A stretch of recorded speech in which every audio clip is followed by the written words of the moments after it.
This is Between Hook Sets. I'm Jason Walter from In Through the Outdoors with my partner in slime, Kurt Underhill from the Fishing Crew. I'm definitely going to say you missed that hook set. Oh, dude, I left so much skin on the bone. Darn it, anyway. What?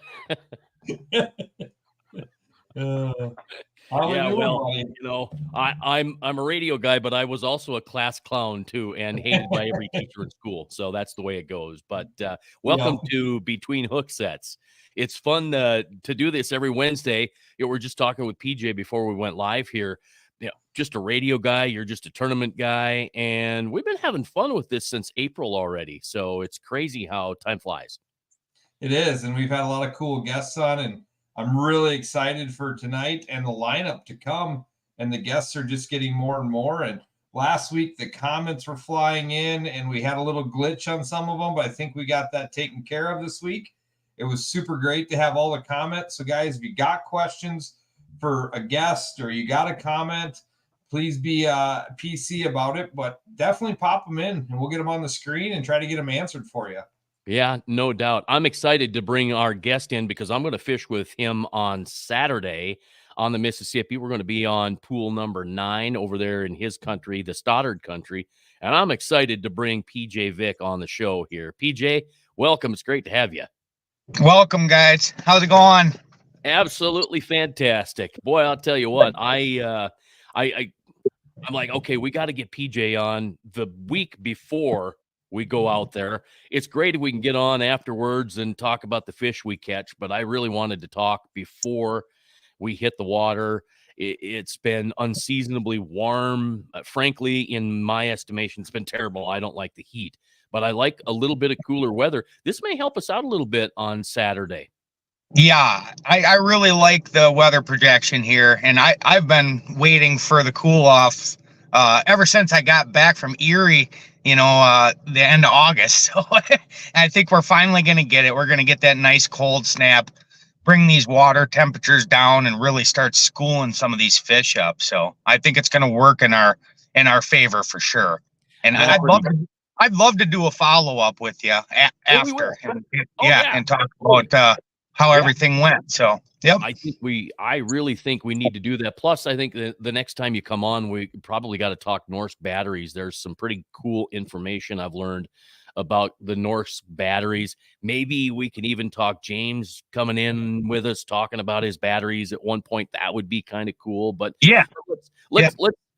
I got right into the fishing thing, and I want to introduce you, and I want you to tell people what you're all about. Of course, a lot of us recognize your name from this particular TV show that I think we obviously loved it, and we miss the ever living daylights out of it.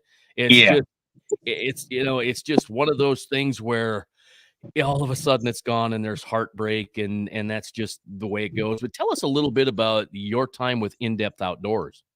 Yeah, I ended up working 6 seasons with the guys. I mean, we just built some awesome friendships, chase bites all over the Midwest and Canada together. And it was a sad day for all of us when it came to a close. I don't think anybody really wanted it to end. It just ran its course, and James came through with a great opportunity for himself and his family, and he had to take it, and all of us were very supportive of that, because I mean, he was kind enough to bring us into his world. That was quite the wild ride that we got to go along on.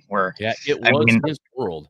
Now I have to ask you, because I'm not the only one that's asking the question, could IDO come back ever? It definitely could. It's sitting there. It was not purchased with the other companies, so there is a possibility that IDO could come back in the future.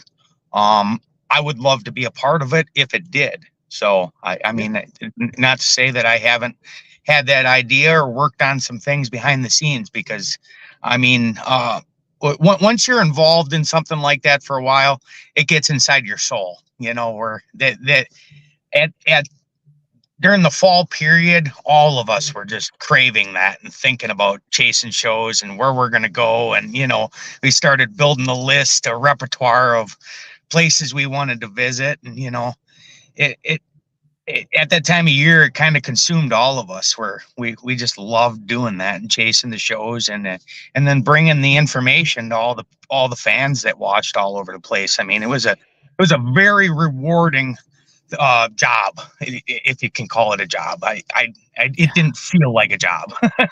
So Yeah, I know for us, out here in TV land, it was just one of the best. And not all good things, last. All good things do come to an end, but that doesn't mean that they can't come back again. So we're excited if it has a chance to come back. You're going to have an instant audience, and I think that's fantastic. I really do. Yeah. It was definitely a pleasure being part of something that was so successful and helped so many people. The stories that you hear traveling around of, hey, I watched this show and I applied it to my lake and we had a great day. That stuff made it all worth it to all of us. I mean, we loved hearing that feedback, hearing the stories, and just helping other anglers, because we're all cut from the same cloth.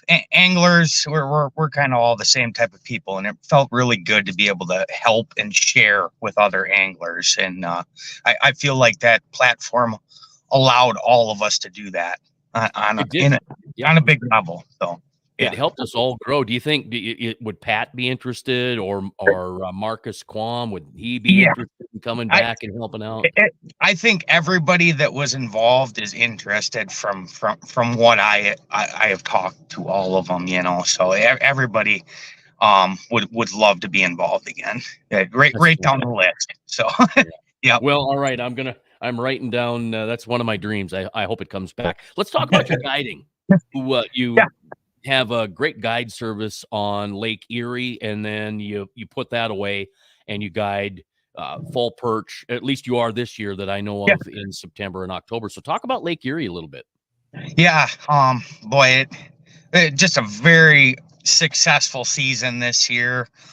Lake Erie in general right now is an absolute fish factory. It's hard to compare it. I was able to travel all over the country. There's nothing that compares to that action out there. We had the entire season, I believe, with every trip, we boated around 4,500 walleyes this season. Wow. And there was only, I believe, 4 or 5 trips where the clients didn't catch their full limits during the trip. And I ran a lot of trips. So it's amazing out there right now, the numbers and the average size of the fish. And I'm happy I chose that destination. I really love Great Lakes fishing, and everybody talks about the heydays of a certain destination. The heydays of Lake Erie is absolutely right now. These are some of the best populations there's ever been. It's growing every year. The projection is just wild for the next 10 years. So great time to be there. Great time to be chasing Great Lakes walleyes. And they're getting bigger each year. We got some awesome size classes coming up this year. We boated a lot of 24 to 28 inch fish, and with the Lake Erie growth rates, we're looking at 25, 26s to 29s next year, and huge numbers. So the growth rates out there are about twice as fast as our upper Midwest growth rates. So 9-10 years to trophy, where a lot of our colder inland waters in northern Wisconsin and Minnesota, 18 to 20 years to trophy. So it's a fish factory for sure. It is.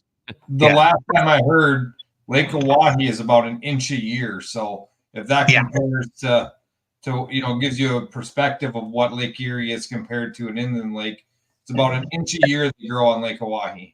That's a long wait. It is. And for those younger fish over on Lake Erie, it's 2 years to legal, at which legal size is 15 inches. So by the second year, they're already legals. So that's pumping out a lot of good walleyes. So yeah. Yeah, that is amazing. So now let's talk about the perch. Yeah. This Yep. thing, you've had, well, we start by showing some of these pictures. This is obviously is you holding a couple of big ones, and they look like Yeah. they've got to be all of 13 to probably 14 Oh, plus. them ones were 14 and a half and 14 and a quarter. Yep. Okay. Yep. They were almost back to back, which is always awesome when you can catch hogs like that. There's just a little wolf pack of them come through, and yeah, just beautiful fish though. It is truly amazing. I love how you guys hold the fish in the pictures like this. They're kind of fanned out, and those Yeah. things are, I mean, they're just super. And the crazy thing is the pictures just keep on coming, and not just one person or two people, but three people holding them. I think it's amazing. Yeah, it really is an amazing fishery over here, and it's slowly been building up now. So I would say about the past 16 years, I would say that this perch fishery is really coming on strong. And the river has changed a lot. I've been fishing it since I was a kid. I just turned 40 on August 23rd. I've been coming up here since I was 6. And when I was younger, this was more so a bluegill and a crappie fishery, as far as panfish goes. And the siltation that's taken place over the years has really shallowed up a lot of these larger backwater areas and promoted a lot of weed growth. And one of the main weeds is eelgrass. So all of my fishing pretty much is eelgrass weed edges is what I'm doing, and 4 to 9 feet of water or so, and there's just miles and miles of this eelgrass weed flats, which is the optimal habitat for these perch. So it's taken off. The population is definitely increasing, even with increasing fishing pressure. The numbers are still going up. So are you guys trolling these, or you jigging them, or slip out of them, or? It's kind of a run and gun method, using spot lock on the bow mount, and we're just working these long eelgrass weed edges up and flipping drop shots at them, actually. So we're doing a drop shot, 1/2 ounce weight on the bottom, number 8 gold Aberdeen hook on the top, and either red worms or large fatheads usually is the bait of choice, and pitching right at those weed edges and working it back to the boat. That's the preferred method. So well, Bob Pratt Sr. would be very proud of you running a gold Aberdeen hook. That was his goal. Yeah. I'll tell you, it sounds like such a minor detail, right? But I have ran every single color of hook you can imagine on this river, and a gold hook will outproduce the rest of them like 3 or 4 to 1 almost every time. So I'm not arguing with the results. It's one of those things where it sounds simple, but it's actually a pretty large key to the success, those gold flashy hooks. So it's same thing. Bob Prop Sr. told me one time, he goes, I used to get in trouble with my tackle manufacturers because he was the head of Lindy Little Joe for a while. And he goes, they get mad at me in the tournament because I'd go out there and win with a gold Aberdeen hook and a split shot. And they'd yell at me because they say, that doesn't sell tackle, Bob. You need to fish other ways. And he's like, but it works. So you're a true believer in a gold Aberdeen hook. Yeah, I mean, as anglers, we can complicate things in a pretty big hurry, and not always, but a lot of times it's best to just keep it simple. And I've tried all kinds of different methods out here, and for this open water thing, day after day, I get results out of that basic drop shot rig. So I kind of stick with it now. It's not one of those things where you show up one day and it's not going to work. It works every day. So, and in a guide, that's what you need. You need that consistency. So, yeah. So I guess I've got to ask, are we going to use forward-facing sonar this weekend? I'm just kind of curious. We are going to use forward-facing sonar. We are. And, over on Erie, everything for me was 2D. That's all I used out there. So I came back here and this is literally my first year of using forward facing sonar on the Mississippi River. Okay. And I still feel like I'm cheating. I'm not gonna lie. I feel like I'm cheating, but man, is it effective. I mean, I'm able to work down these weed edges, see exactly how far away they are, see the schools of fish, nestled right up to the edge of the weeds, and really able to eliminate water faster than I ever could any other way. I mean, I remember the old days where I dropped 2 mushroom anchors, over the side and nose my boat right into the weed edge and cast down along it. And I would move up the weed edge in 30-yard increments and just keep moving like that until I located them. Now I might blow past 200 yards of weed edge because there's not enough fish there. And then all of a sudden, boom, there's a nice school of them. Stop on them. It's almost always the first cast where hits the water, hits the bottom, boom, fish on. So it's hard to argue with the results of this new technology. It's amazing. So well, I want to know. It'll be interesting to find out next week because Jason is pretty convinced the reason he didn't catch any fish all winter last winter was because of forward-facing sonar. So please help me prove him wrong, because he said it many times on this show. He didn't catch any fish last winter, and he blamed it all on forward-facing sonar. Now, what were you using it as a search tool, or were you actually using it to jig? No, you know what, PJ, I'm so into the science of it that I had it on the entire time because I was more into watching fish and watching mannerisms and trying to decide the different species. That I really didn't care until we got done each day and went, well, we didn't catch any fish. We didn't have any fish come under us. I have done some experiments. I've got more experiments to do before I actually share all of my findings.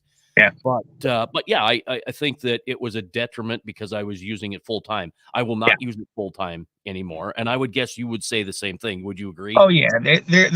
I'm sure people are starting to talk about it a bit. There's something to be said about the hard echo that comes from live sonar. If fish can sense bait fish through their lateral line, what do you think about the ping that live sonar is sending off to the side? If you put it up to your ear, it's pretty aggressive. So I've seen some things where I use it as a search tool, and when I find the fish, I turn it away from those fish. And the other thing that I guess I've seen on some bodies of water is we're live is being used quite frequently by multiple anglers. They're getting used to that. They're getting used to that ping. And they definitely on some lakes don't like it where you hit them and you can watch them take off. So, I think a lot of guys were concerned that we were going to deplete fish populations through live sonar. Fish and animals will always adapt and overcome. They will always adapt and overcome, and they have. And I wonder if they won't become a little desensitized to it to a point, especially in deeper water. I think the thing that we've got to remember, we're not dealing with one transducer. We're talking with multiple deucers with multiple pinging. Yes. And so it is quite a bit more intense. And I understand that. I just didn't want to. I didn't want to believe the fact that it was maybe a detriment if you were using it constantly or 100% of the time. And I get it now, and I won't. But I took a friend and his son out that do a lot of bass fishing. They're walleye guys. They've been fishing the local bass tournaments, but they'd never used the sonar before. So I put my Garmin in the boat, and we went out and did a little bass fishing, and it was the first time they've ever used it, and it was amazing. They caught fish instantly. They had the opportunity to see their bait cast at a bass and have that bass snatch it up right away. Working that bait down the bank and having bass come up and smack it. So it's got its place. I just wrote an episode, and it'll be a few weeks from now because I've been rather vocal about forward-facing sonar, and I just had an episode with Gerald Swindle and his little deal on it. But I just find it's time for my opinion, and basically here's my opinion: if you need it, buy it, get it. Mhm. If you don't need it, save the money. Yeah. You know? I think that's a good opinion to have about it. Like I said, in other scenarios, it wasn't like I always needed it. I didn't always use it. Now, when it comes to efficiency, and especially in this shallow water, man, it is a really helpful tool. It helps me get my guys on fish, which is awesome. So, yeah, Yeah, yeah, and that's what it is. It is a tool. I've yeah. had some friends say, "Oh, really, seriously, did you think that was going to help you catch more fish?" No, it Yeah. wasn't about the fish. The reason that I have Garmin and I have Mega Live and I've got Lowrance and I've got Humminbird and I've got all of these because I want to be able to talk to you. If you're talking Humminbird, I need to talk Lowrance with the Lowrance guy. If I'm talking to Heiser, I want to be able to talk the talk and walk the walk with everybody. So like I said, I'm a science nerd about it. It really isn't about catching fish because my buddy over the weekend said, "Hey, stop playing the video games there and let's fish." I'm like, no, I'm in there. I'm using chigger craws and I'm using 8 and 9 inch worms. I'm like, how do they react to this? What is it? And he's like, stop, just fish. I'm like, no, I'm having fun. I'm learning here. It And does. and It that's does feel like we're playing games in comparison to what we were all brought up on as far as fishing. I mean, I remember when the Vexillar came out. I'm old enough now to like remember that we're fishing before all this sonar, and I kind of look at it like, how did we do all the what we did? We're lining up trees with water towers, before GPS, trying to find our hot spots. Now, I mean, everything is just so simplified and user friendly. I guess that ain't the way to put it. The technology is not simple, but once you learn it, it makes our lives easier. Yeah, that's true. That you're right on there. You can't just turn it on and use it. Some are getting a little bit better at that. I know Lowrance is pretty good at that. Actually, the Humminbird the Mega Live is actually pretty user friendly. But I had a conversation with the Grizz here a couple of days ago, and he was talking about how he did everything with a Hilux bottle and a big heavy weight, and then the green box came. Yeah. And and I remember when Grandpa got the box because we did the same thing. Grandpa had a Hilux bottle with the big heavy weight, and he'd chuck it out on a spot when we caught fish. And that green box came along, and then we progressed from there to there to there to what we are today. And I'm just waiting for the video overlay that comes on top of our live sonar. It's coming. Somebody's going to have it. I know we're not going to be able to afford it, but it's going to be neat when it happens.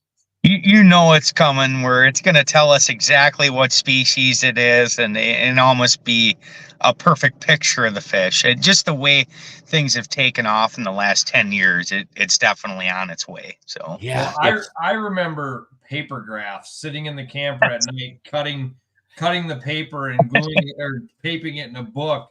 I mean, I remember the paper graph days and my dad going through and going, that's garbage. Oh, there's what I want. yeah.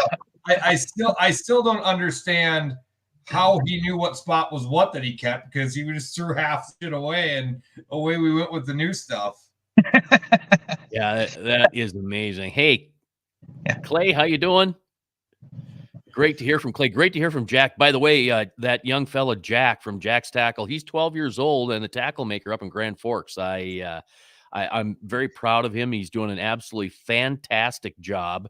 And one more shameless plug. He is selling the Chase and Walter microbeaded Snell, which works great for perch. I'm going to bring some along and hope we can try it just for giggles, but I don't know if it'll work or not. Well, we'll give it a whirl. It's pretty finessey. I'm not. It's pretty light, but we'll see. If there's current, I don't think it'll work. But as long as it has a gold Aberdeen hook on it, Brian. Yeah, well, exactly. Put the gold Aberdeen in there.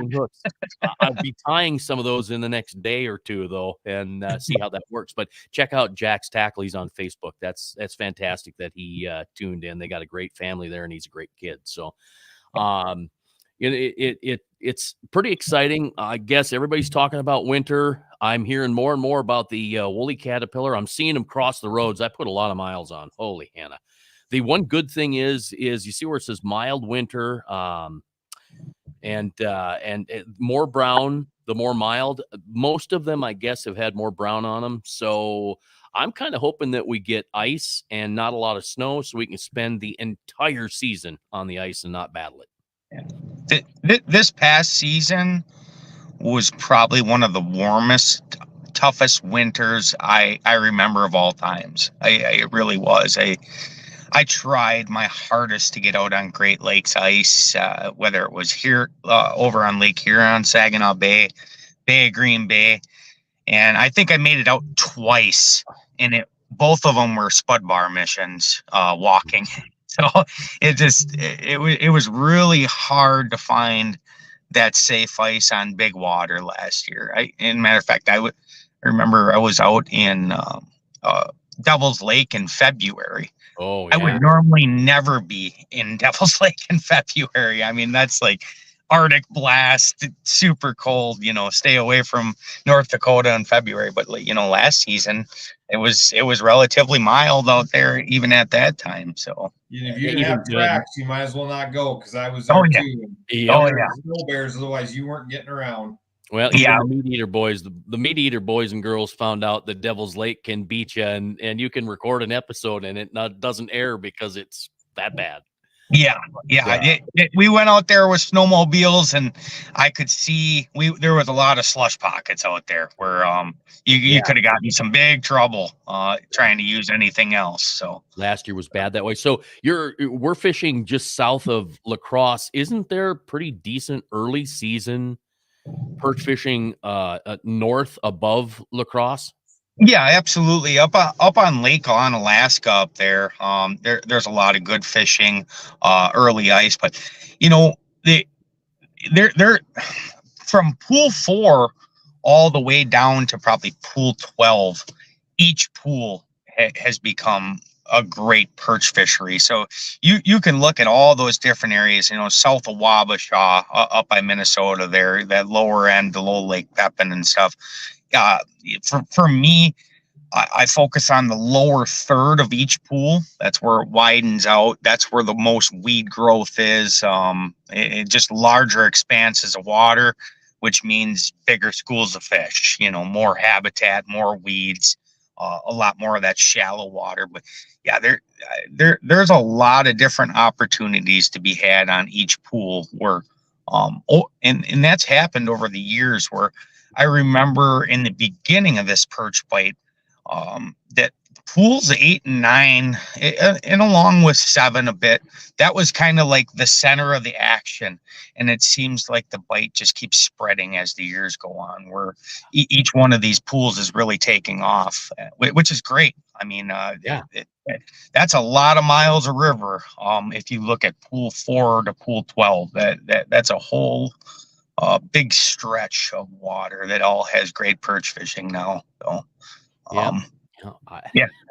I think it's amazing. I learned a little bit more about the jumbo perch. We have a lake up here, marsh. We fished in 1.9 feet of water all winter long.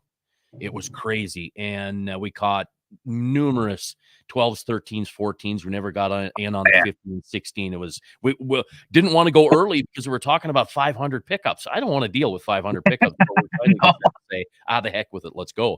So I really have, and that's why when you posted the trip and showed the picture of the jumbo perch, I'm like, that's it. I'm going fishing with PJ. I've got multi-species in my brain now. I'm not just thinking walleye, and I'm excited to fish with you on Saturday on Stoddard, just south of La Crosse. And I'm very pumped for it. Yeah, I'm looking forward to fishing with you too. And I have a feeling we're gonna have a real good day. It's been very consistent lately. Been catching some beautiful perch. The pictures I put up is just a very small snippet of what we've been doing. With no cell service at my rental, Facebook is kind of like on the way to the house after the day of fishing. So threw some pictures up on the way to the house, and then once I get up that hill, there is no service no longer. So Well, you obviously saved pictures for a long time because you did a photo dump. It was what, 1,305 pictures? yeah. That's awesome. It was unbelievable. It really was. Well, PJ, it's been great to have you on, and we're going to have to do a follow-up if we really smack them and have a good time. I think we should do a live from the water. Yeah, well, you know what? If we've got self-service, you know? Yeah, we typically do down there. We have decent self-service down there. Once you get in this valley, it seems pretty consistent. So I would be up for that. Wing in a couple perch live. I would be very excited. If people want to go fishing with you, PJ, how do they find your stuff? How do they check you out for Great Lakes or this River perch? Yeah, Great Lakes Angling is the name of it. Pretty much everything I run through social media. I have Great Lakes Angling on Instagram, PJ Vick on Facebook, and either shoot me a messenger or I have my number posted on all those websites. My personal phone number, which is 608-393-8077, and that'll reach me. I pretty much, anybody that has any questions, I'll get back to you right away. Otherwise, you just give me a shout and we can talk about the details of anything the guys are interested about. Whether we're going to be doing ice trips out here on the river with the airboat this winter. I'm actually teaming up with my good buddy Vince Moldenhauer of Great River Outdoors, and going to be running airboats for perch out here. And then I'll be back again next August and September and October here on the Mississippi. And we'll start on Erie March 1st and be there through the end of August next year. So fantastic, because we're going to be live on location, live on the scene. Right on. There we go. I'll tell you, that's awesome. I think that's fun. Yeah. Just so you know ahead of time, I'm not a very good fisherman. So come on. He's gonna play forward facing sonar. Don't worry. You'll get a good laugh or two. I promise you that, no doubt. But we'll have some fun stories and tell some jokes. And on the way home, a perfect song for you. My buddy Jim Edlund brought me on to the Drive-By Truckers. I'm a radio guy, yeah, but I listen to the hits and only the hits. But used to be a cop. Drive-By Truckers. Listen to that one if you haven't heard it already, which I'm sure I haven't. I haven't. Man, that's awesome stuff. Yeah. That's a great Sounds good. Home. All right, PJ, thank you very much. It was great to have you, and we'll see you in a few days. Yeah, sounds good. Great to have you on, and good luck. And sorry you got to deal with them all weekend. Only half a day. I'll give you the recap when I'm back on. Let you know what I think. Hey, thank you very much. All right. Thanks. Thank you.